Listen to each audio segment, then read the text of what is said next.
E aí pessoal, tudo bem com vocês? Sejam mais uma vez bem-vindos e bem-vindas aqui no Renologia. Eu sou o professor Thiago Renó e hoje nós vamos continuar o nosso estudo do citoplasma dentro do nosso conteúdo de citologia, o estudo da célula.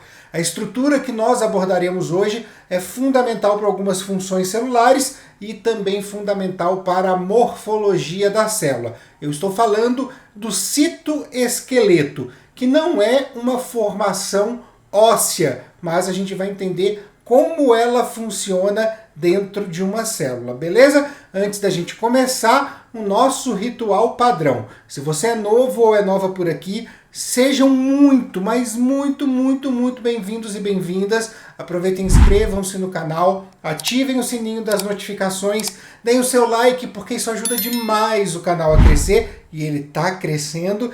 Pega papel e caneta, porque é hora do estudo. Para a gente começar a entender o citoesqueleto, eu vou recorrer à nossa analogia que traz o contexto de uma célula como um contexto de uma fábrica, de uma indústria. Nós falamos do retículo endoplasmático, tanto liso quanto rugoso, como processo de produção. Falamos do complexo golgiense como uma questão de distribuição. Falamos da membrana plasmática, não só como as paredes desta fábrica, mas também parte do processo de logística, de receptação de matéria-prima e por aí vai. Nós fizemos o tempo inteiro essa analogia. E com o citoesqueleto não vai ser diferente. Mas nós temos para o citoesqueleto duas funções. Uma que é explicitamente estrutural. Quando a gente fala de uma fábrica, quando a gente fala de um galpão, se eu observar a estrutura física dessa fábrica, eu vou perceber que existem colunas de sustentação, onde a gente tem aqueles vergalhões de ferro dentro, cobertos por concreto, e elas vão dar a estrutura necessária para que andares superiores ou o próprio teto possam ficar no lugar. A mesma coisa a gente vai observar aqui dentro desse processo do citoesqueleto. Ele vai dar a sustentação para essa célula. Ele vai fazer o papel dessas colunas. Mas além disso, ele também pode fazer o papel, já que eu estou falando de uma fábrica, o papel de esteiras. Esteiras que se posicionam, transportam o material que está sendo produzido e também conseguem organizar o local de cada estação de trabalho dentro da nossa fábrica. Então, é bastante importante a gente observar o citoesqueleto tanto com uma função fisiológica, né, segurando e transportando organelas, materiais, substâncias, estruturas e por aí vai, como também uma função que é estrutural, que vai dar então o formato, que vai dar a sustentação à estrutura física da nossa fábrica, que no caso aqui é uma célula, tá?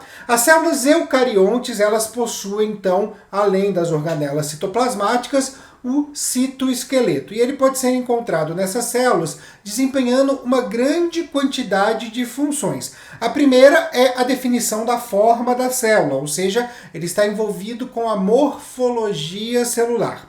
A segunda, como eu já citei aqui, é o posicionamento, é a organização das organelas no interior do citoplasma, definindo aí onde cada organela vai ficar. Ele também participa da adesão de superfícies externas ou então da adesão entre células, né? Uma união entre duas células, e para muitos tecidos que são mais juntinhos, agrupadinhos, e o nosso estudo de histologia vai mostrar isso, para muitos tecidos isso é fundamental. Faz também o transporte de substâncias e estruturas no interior da célula, que é o papelzinho da esteira que eu acabei de fazer a analogia.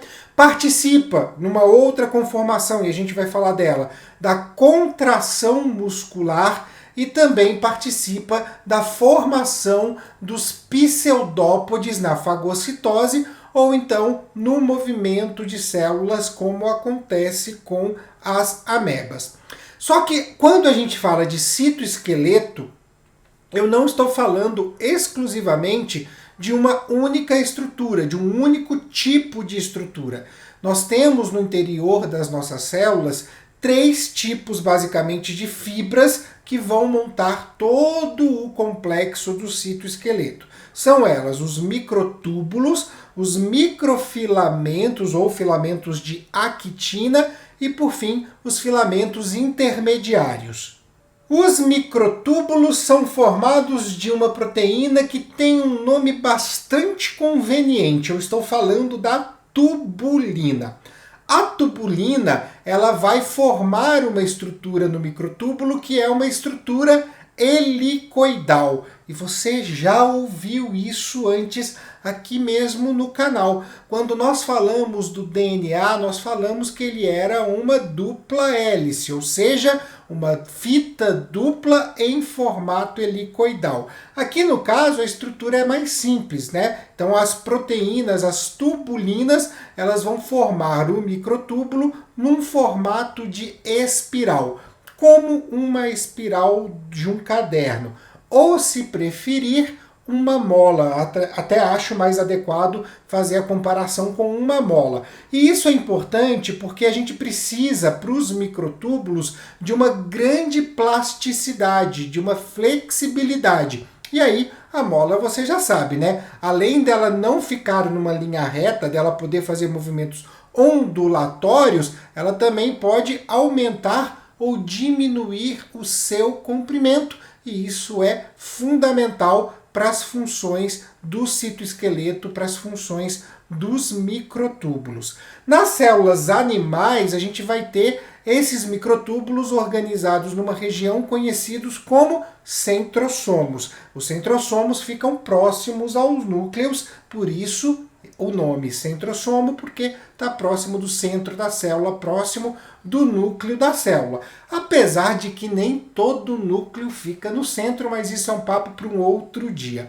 Bem, nas células vegetais a gente vai ter uma estrutura um pouquinho diferente. Os microtúbulos vão formar como se fosse uma rede que dá sustentação à membrana plasmática e eles vão receber nesse processo algumas estruturas, algumas vesículas que vêm do complexo golgiense, trazendo componentes da parede celular.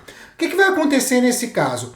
A gente pode imaginar os microtúbulos numa célula vegetal como aqueles arames dentro de lanternas japonesas. Eu não sei se vocês já chegaram a ver que existem aquelas lanternas japonesas de papel de seda e a gente tem alguns arames por dentro que acabam dando essa estruturação. Não é muito diferente do que vai acontecer com os microtúbulos. E como eles recebem essas vesículas do complexo golgiense, eles acabam então interferindo e definindo na origem e na direção do crescimento da parede celular, o que é importante dentro do processo de desenvolvimento das plantas.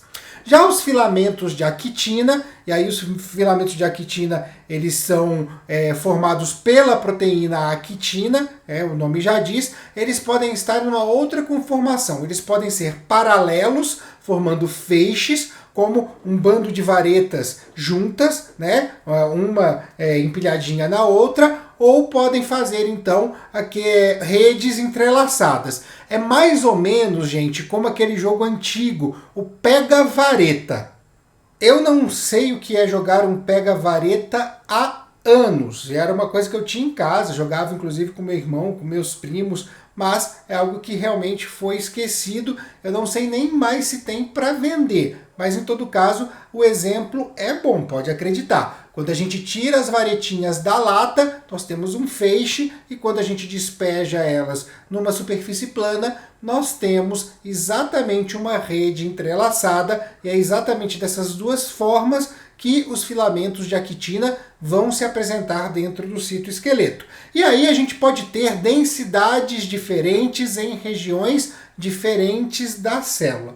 Quando eu tenho ele mais denso e mais próximo à membrana plasmática, eu vou ter um citoesqueleto, um filamento de actina que eu chamo de ectoplasma. Raymond, look at this. Ectoplasmic residue. À medida que eu vou adentrando para o centro da célula, eu vou tendo a densidade desses filamentos diminuindo e aí eu vou ter aquilo que eu chamo de endoplasma, que é uma estrutura mais frouxa.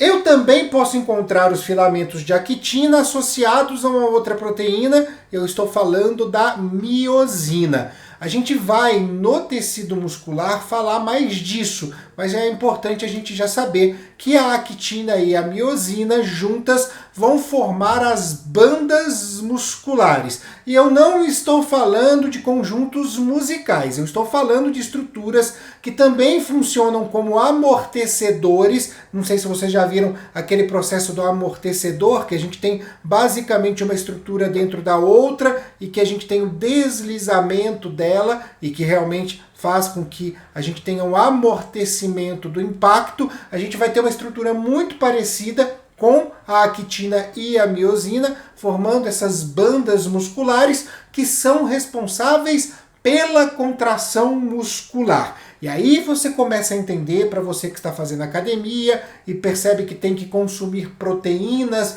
e aminoácidos para ganhar massa muscular, é justamente por conta disso. Porque a actina e a miosina, que elas precisam ser repostas e precisam ser colocadas em maior quantidade dentro das fibras musculares para aumentar as bandas musculares e dessa forma você ganhar massa muscular. As coisas começam a ficar um pouco mais claras, certo? Bem, os filamentos intermediários, o nosso terceiro tipo de filamento dentro do citoesqueleto, eles são um pouquinho diferentes daquilo que a gente vai ver com a actina e que a gente vai ver, no caso, com o microtúbulo. Por quê? Porque eles são mais inflexíveis, são mais rígidos, eles possuem aí uma plasticidade bastante reduzida e eles são muito importantes para ficar próximos à membrana plasmática e fazer a sustentação da célula. A principal proteína que eu tenho, o maior exemplo que eu tenho dentro dos filamentos intermediários é uma proteína que muita gente faz, inclusive, reposição, que está nos cosméticos. Eu estou falando da queratina. Olha só, começa também a fazer sentido aquela ideia da queratina dando firmeza na pele, né? É exatamente por conta dessa estrutura que ela tem, que é mais rígida, que é mais inflexível e pode então dar uma estrutura mais firme. A gente vai encontrar isso em tecido conjuntivo e vai encontrar isso também dentro do citoesqueleto. Agora, vale ressaltar que a quantidade, a proporção dessas fibras vai variar de célula para célula, hein? Então, dependendo de onde eu tenho essa célula, de qual é a função dela, de que tecido ela se encontra, eu vou ter aí um balanceamento dessas proteínas de maneira diferente.